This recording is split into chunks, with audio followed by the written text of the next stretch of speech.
amazing impressions. What's your go-to impression? Don't make me do that next to this guy. Let's see, David, what do you got for us? What do you got for us? I've been working on my Trump. It's a lot of great people. Lots of great people on both sides. That's good. Have you ever witnessed a celebrity impersonation so spot on that it completely rattles the person being imitated? Well, that's exactly what happened when Jamie Foxx flawlessly impersonated Donald Trump on live TV, sending the former president into a full-blown meltdown. This impression wasn't just funny, it was so eerily accurate that it left Trump fuming and prompted a late-night Twitter tirade that ironically was even more entertaining than the impersonation itself. Fake reviews. Fake reviews. Fake reviews.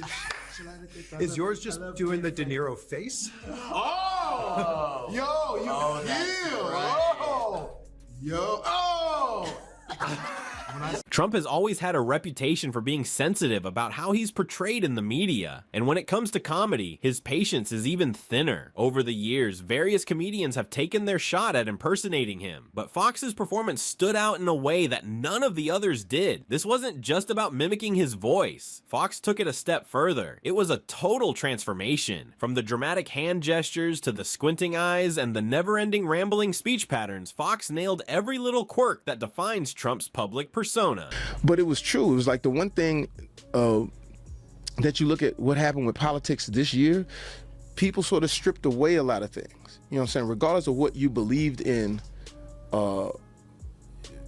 whatever person you voted for, there was a lot of things that was sort of addressed about, like, maybe we were playing things a little too close. The second Foxx slipped into his Trump impression, the audience was in stitches. He perfectly mirrored Trump's unique way of speaking, starting a sentence, veering off course, and somehow looping back to praise himself. It wasn't just the speech. Foxx even captured Trump's signature pouty lips and his distinctive, always leaning forward posture, as if he was perpetually on the edge of tipping over. The impression was uncanny, and social media quickly exploded, making the clip go viral within hours. Politicians were afraid to say what Donald Trump was saying, and they ended up being left in the dust because people were a little like, well, he's got a point in the sense that we're playing things a little too close.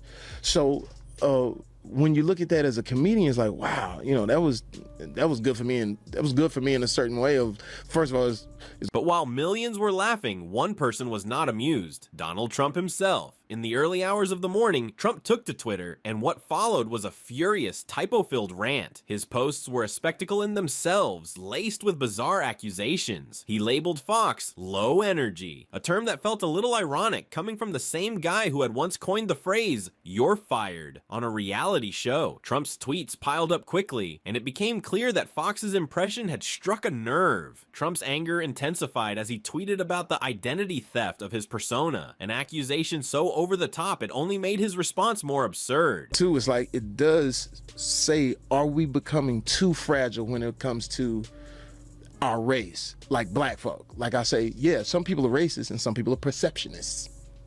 You know what that means? No.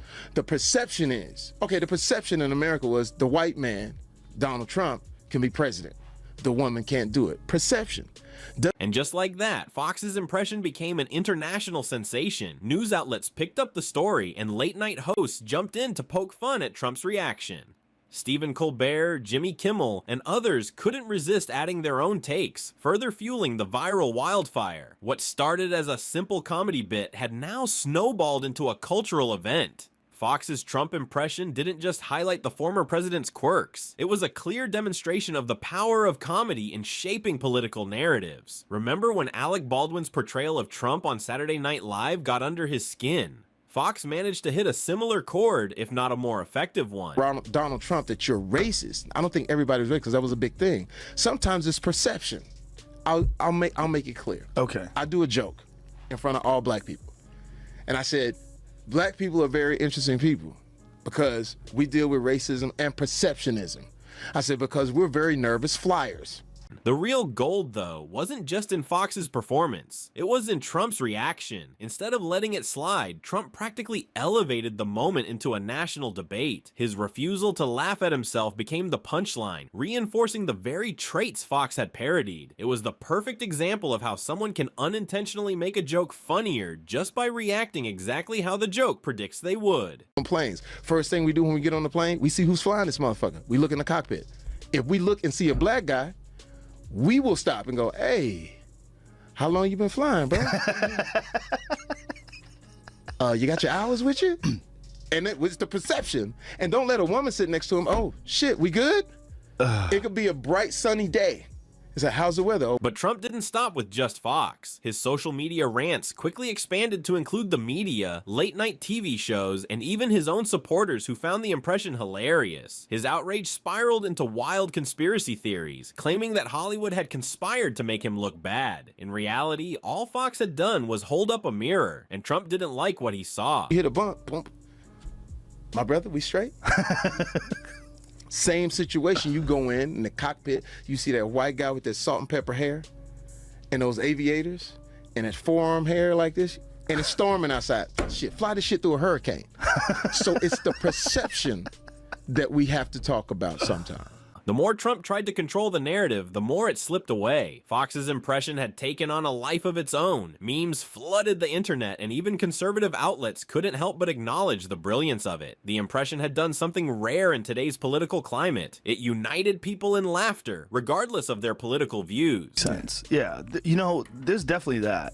You know, like the Donald Trump thing's funny. You know who had it, said it best? Alonzo Bowden. You know Alonzo? No, who's that? A funny comedian. Yeah. He said, he goes, not all Donald Trump supporters are racist, but all racists are Donald Trump supporters. He definitely. This wasn't the first time Trump had lashed out at comedic portrayals of himself, but his response to Fox was particularly telling. Maybe it was because Fox's impersonation was so brutally accurate. Maybe it stung more because it came from someone outside the political commentator world, making it feel more authentic. Or maybe it was simply that Trump's patience for being the punchline had worn even thinner over time.